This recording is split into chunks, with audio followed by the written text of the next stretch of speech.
Hello আসসালামু আলাইকুম everyone, welcome to dream Nuba kitchen. তো আজকের ভিডিও টাইটেল দেখে হয়তো বুঝে ফেলছেন যে আজকে কি রান্না করা হবে। তার জন্য আমি কড়াইয়ে তেল গরম করে তারপর দিয়ে দিচ্ছি পেঁয়াজ কুচি। পেঁয়াজ কুচি দিয়ে ভালোভাবে নেড়ে চেড়ে যখন দেখবো এগুলোর কালার হালকা গোল্ডেন কালার হয়ে আসছে, তখন আগে থেকে কুচি করা আলু এবং গাজরগুলিকে দিয়ে দিব। আলু আর গাজর কুচি দেওয়ার পর আমি এখানে কতগুলো মরিচ কুচি দেব। মরিচ কুচি দেওয়ার পর আমি হলুদ গুঁড়ো দেব।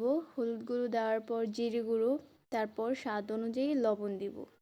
লবণ দেওয়ার পর এগুলোকে আমি ভালোভাবে নেড়েচেড়ে মিক্স করে নিব। আমার মিক্স করা হয়ে গেলে আমি 4 থেকে 5 মিনিটের জন্য ঢাকনা দিয়ে ঢেকে রাখবো। 4 থেকে 5 মিনিট পর আমি ঢাকনাগুলো দেখবো এগুলো সিদ্ধ হয়েছে কিনা।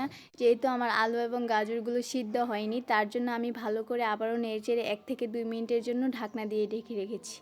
1 থেকে 2 মিনিট পর ঢাকনা উঠিয়ে আমি আগে থেকে কুচি করা ধনেপাতা কুচি দিয়ে নিচ্ছি। ধনেপাতা কুচি দেওয়ার পর আমি ভালো করে আবারও মিক্স করে নিচ্ছি। তারপর একটি পাত্রে আমি এটিকে পরিবেশন করছি। তো আজকের ভিডিওটি কেমন লেগেছে অবশ্যই কমেন্টে জানাবেন।